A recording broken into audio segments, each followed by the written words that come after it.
পূজা নমস্কাৰ ধ্যান সমস্তে দুষ্কৰ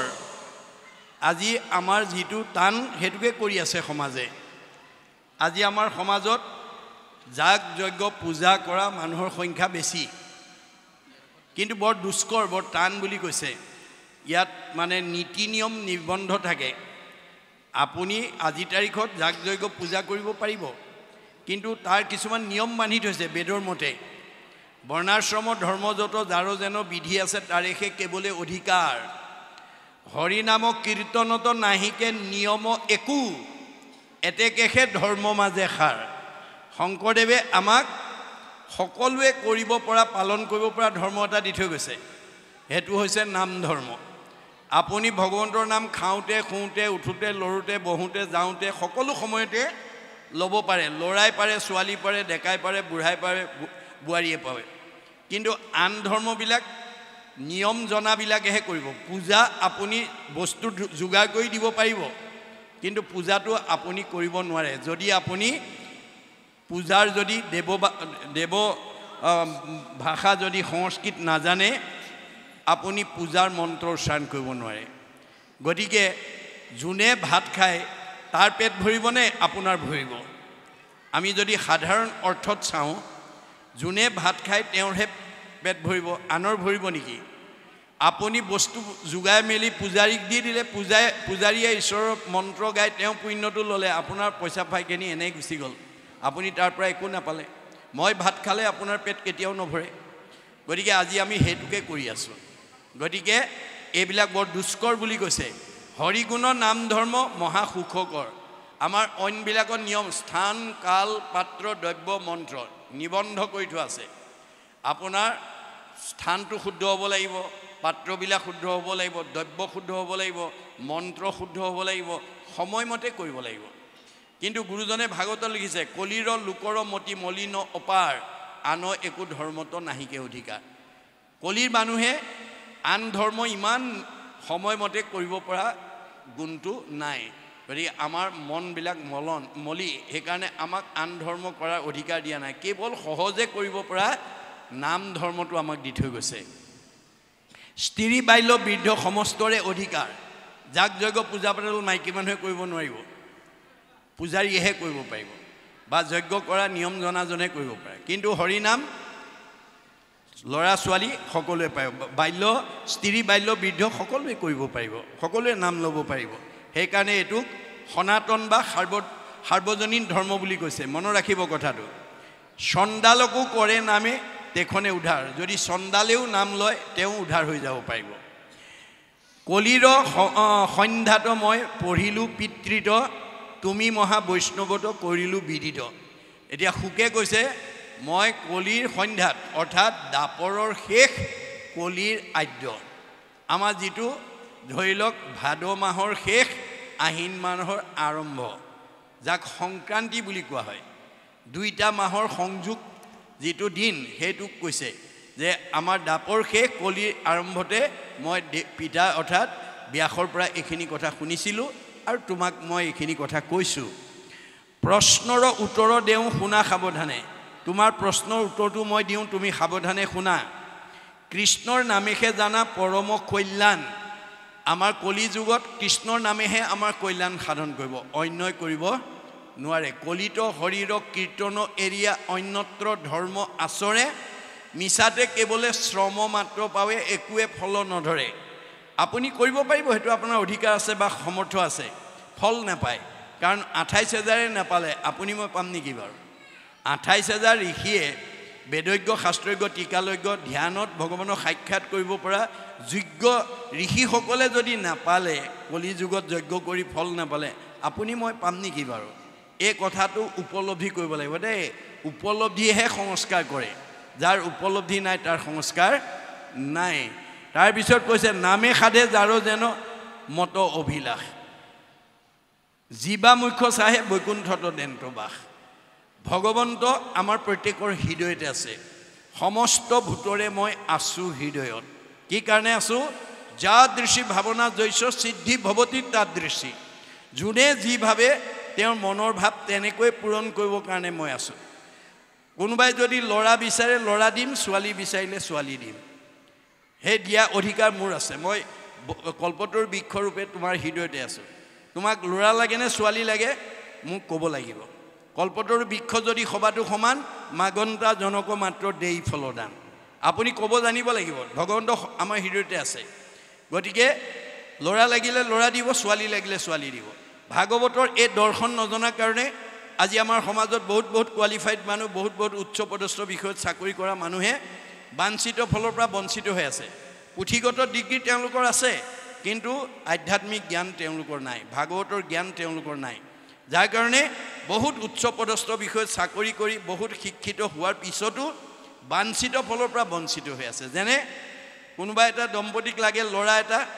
পালে ছোৱালী এজনী আগত তিনিজনী ছোৱালী এইটো ল'ৰা হ'ব বুলি ভাবি আছিলে এইটো ছোৱালী আহিব যাৰ কাৰণে দাম্পত্য জীৱনৰ সংঘাত আহিছে বহুতে ডিভোৰ্স পৰ্যন্ত কৰিছে এয়া মিডিয়াত আপোনালোকে পাইছে গণ্ডগোলটো ক'ত লাগিলে ভাগৱতৰ দৰ্শন নাজানে গতিকে মই উঠি অহা প্ৰজন্মক নৱদম্পতীসকলক এই আসনৰ পৰা আহ্বান জনাম আপোনালোকে মনে ভবা বস্তু পাবলৈ হ'লে ভাগৱত শুনক ভাগৱতে আমাক নিয়ম মানি দিছে সূৰ্য উদয়ৰ পৰা সূৰ্যাস্তলৈ 4 পহৰ সূৰ্যাস্তৰ পৰা পুনৰ সূৰ্য উদয় হোৱালৈ 4 পহৰ এই 8টা পহৰত 24 ঘণ্টা এটা পহৰত 3 ঘণ্টাকৈ থাকে আমি কোনটো পহৰত সৃষ্টি কাৰ্যত আগবাঢ়ি গ'লে বাঞ্ছিত ফলটো ভগৱানৰ পৰা লাভ কৰিব পাৰোঁ তাৰ সময় বান্ধি থোৱা আছে সূৰ্য উদয়ৰ পৰা সূৰ্যাস্তলৈ 4 পহৰত দিবা সময়ত কোনো দম্পতী সৃষ্টি কাৰ্যত আগ নাবাঢ়ে বা বাঢ়িব নালাগে আমি কেতিয়া আগবাঢ়িব লাগিব সূৰ্য অস্ত যোৱাৰ পৰা পুনৰ সূৰ্য উদয় হোৱালৈ 4টা পহৰত তাৰে প্ৰথম 2টা পহৰ বাদ দিবলৈ কৈছে কোনে বিজ্ঞানে যে আমি খোৱা আহাৰটো ব্ৰহ্মলৈ ৰূপান্তৰ হ'বলৈ কমেও 6 ঘণ্টা সময় লাগে মই অলপ আগত এই কথা কৈ থৈছোঁ আহাৰ খালে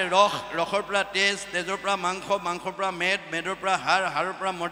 মজ্জাৰ পৰা শুক্ৰৰ পৰা সন্তান হয় গতিকে আমি 2টা পহৰ 6 ঘণ্টা বাদ দি লৈ তৃতীয় আৰু চতুৰ্থ পহৰত নৱদম্পতীসকলে বাঞ্ছিত ফল ভগৱানক পাবৰ কাৰণে আগবাঢ়িব লাগিব কেনেকৈ পুৰুষ প্ৰকৃতি হবা একমতি তেহে সিজিব হৰিত ভগতি স্বামী স্ত্ৰী দুইজনা একমনা হ'ব লাগিব আৰু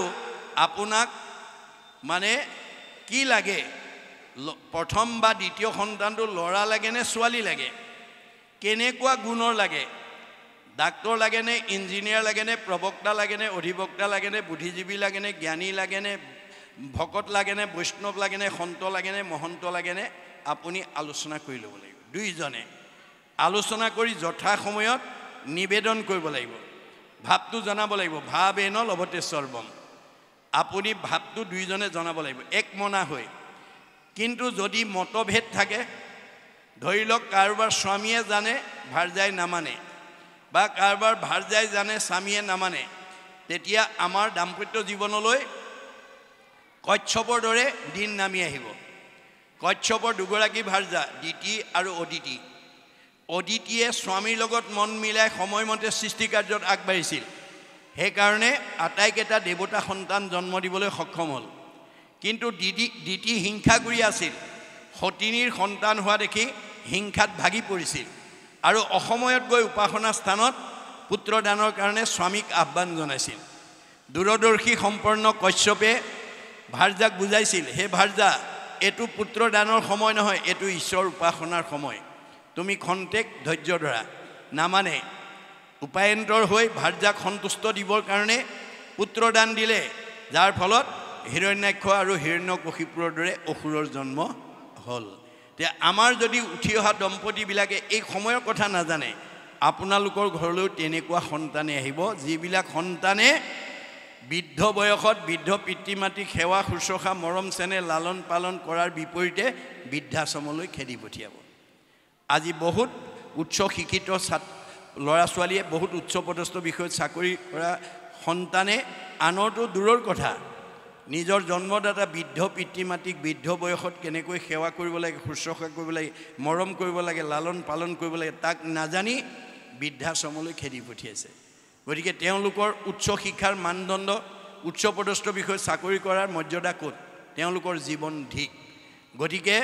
যিটো পিতৃ মাতৃ জন্মিলেকো দেহ পুখিলেকো অনুদিন শতেক বৎসৰে সেইটো পুত্ৰে তাৰ খুজিবে নপাৰে ঋণ ভাগৱতত কৈছে যি পিতৃ মাতৃয়ে জন্ম দি আমাক বিশ্ব সংসাৰ দেখালে আমাৰ মানৱ জীৱনৰ 100টা বছৰত আমি তেওঁলোকৰ ঋণ পৰিশোধ কৰিব নোৱাৰোঁ তেনেস্থলত পুত্ৰ হুয়া যিটো পিতৃক নুপুষৈ দুৰ্জন আতি আবাতি তাহাৰো মাংসক তাকে খুৱাওয় জমৰ কিং কৰে কাটি কোনোবা পুত্ৰই যদি বৃদ্ধ পিতৃ মাতৃক অৱজ্ঞা কৰে অনিহা কৰে অশ্ৰদ্ধা কৰে তেওঁ ইমান দুখৰ দুখী হ'ব লাগিব তাৰ মাংস কাটি কাটি জম কিং কৰে তাকেই খুৱাব অকল সিমানেই নহয় বৃদ্ধ পিতৃ মাতৃ গুৰু বন্ধুজন নুপুষে পিতৃ পুত্ৰক নিশ্বাস কাঢ়ন্তে জীৱনতে থাকন্তে জানিবা সিটো মৃতক বৃদ্ধ পিতৃ মাতৃক অৱজ্ঞা কৰা অনিহা কৰা সন্তান যদি উশাহ নিশাহ লৈ আছে জিয়াতে মৰা আমি জিয়াতে মৰা সন্তান হিচাপে যাতে সমাজত পৰিচয় দিব লগা নহয় জিয়াতে মৰা সন্তান যাতে আমি জন্ম দিব লগা নহয় তাৰ কাৰণে নৱদম্পতিসকলে মানে সৃষ্টিৰ আগতে ভাগৱত শুনি ল'ব লাগিব ভাগৱতে যেনেকুৱা বিচাৰে তেনেকুৱা দিব ল'ৰা লাগিলে ল'ৰা দিব ছোৱালী কিন্তু আমি ভাৱটো নিবেদন কৰা নিয়মখিনি জানিব লাগিব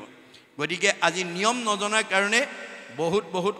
উচ্চপদস্থ বিষয়ত চাকৰি কৰা বা বহুত শিক্ষিত মানুহ বাঞ্ছিত ফলৰ পৰা বঞ্চিত হৈ আছে কিন্তু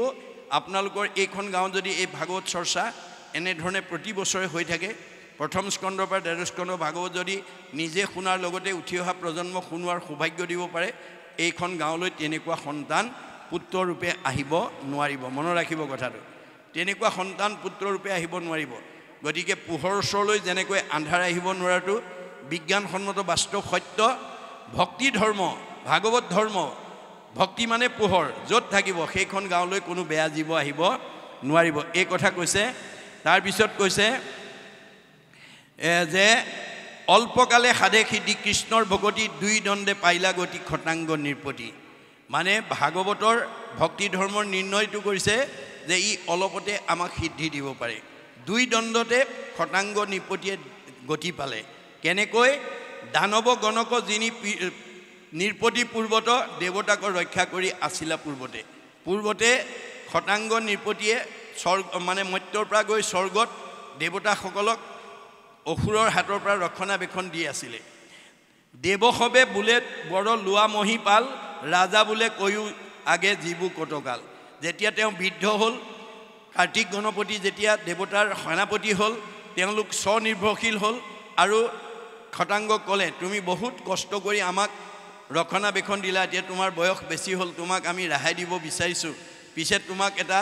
বৰ দিব বিচাৰিছোঁ তোমাক কি বৰ লাগে কোৱা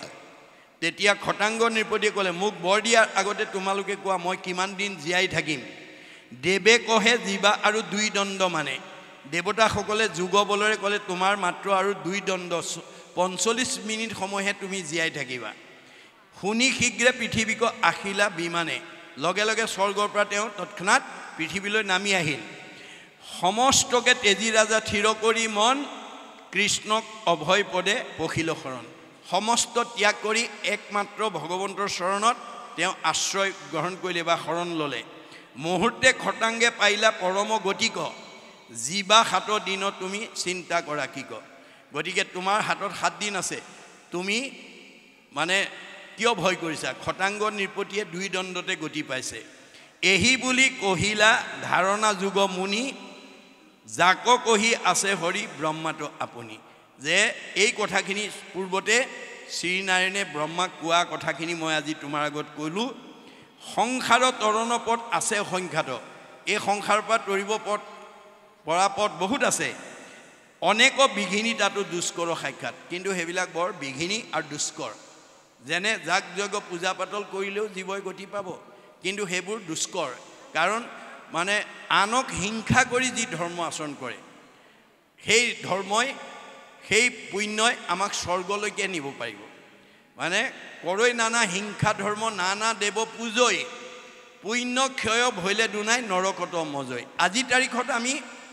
যাগ যজ্ঞ পূজা পাতল কৰি ঈশ্বৰক মানে ধৰ্ম আচৰণ কৰিব পাৰিম কিন্তু যেহেতু যাগ যজ্ঞ পূজা পাতলত হিংসা ধৰ্ম সোমাই আছে প্ৰাণী হিংসা সোমাই আছে কোনোবাই হাঁহ বলি দিছে কোনোবাই পাৰ বলি কোনোবাই ছাগলী বলি কোনোবাই মৌ বলি দি পেলাই মানে ধৰ্ম আচৰণ কৰিছে কিন্তু হেতু পুণ্য কৰি কলৈকে যাব স্বৰ্গলৈকেহে যাব স্বৰ্গত গৈ পেলাই হে পুণ্যখিনি ভোগ কৰাৰ পিছত পুণ্য আদায় হোৱাৰ লগে লগে আকৌ মানে স্বৰ্গৰ দেৱতাসকলে ধাক্কা মাৰি পঠাই দিব কপিয়া তৰা হৈ আকৌ স্বৰ্গলৈ নামি আহিব লাগিব সেইকাৰণে শংকৰদেৱে কৈছে যিটো ধৰ্ম আচৰণ কৰিলে পুনৰ নৰকলৈ নামি আহিব লাগে মই তোমালোকক সেইটো ধৰ্ম দিয়া নাই মই দিয়া ধৰ্মটো আচৰণ কৰিলে তোমালোকে এটাৰ পিছত এটাকৈ 7টা ষ্টেপ পাৰ হৈ পেলাই তোমালোকে বৈকুণ্ঠলৈ গুচি যাব পাৰিবা গতিকে নাম ধৰ্ম আচৰণ কৰিলে মই অলপ আগতে কৈছোঁ প্ৰথমে দহিব পাতেক ছয় কৰাইবে মহাপুণ্য অদ্ভুদয় মিলাইবে বিষয়ত বিৰগতি কৃষ্ণত পোৱাইবে প্ৰেম ভগতি উপজাইবে আতি বৈষ্ণৱ জ্ঞান মায়াকো দহিয়া কৰি নিৰ্যান চৈতন্যময় পূৰ্ণানন্দ হৰি থৈবন্ত তেন্তে আমাৰ ভাগৱত শ্ৰৱণে আমাক 7টা ষ্টেপ পাৰ হৈ আমি য'ৰ পৰা আহিছোঁ অৰ্থাৎ পৰম ব্ৰহ্মত আমাক বিলীন কৰি দিয়ে আৰু ঘূৰি আহিব নালাগে এই তথ্য আমাক দিছে পৰম শ্ৰদ্ধাৰ বাপ সমস্ত এইখিতে এটা ছেট পৰিছে সময়ৰ প্ৰতি লক্ষ্য ৰাখি আমি যাব লাগিব যিহেতু মই পাঠকক এই পদতে দোহাৰিবৰ কাৰণে আহ্বান জনাইছোঁ হ'ব নহয়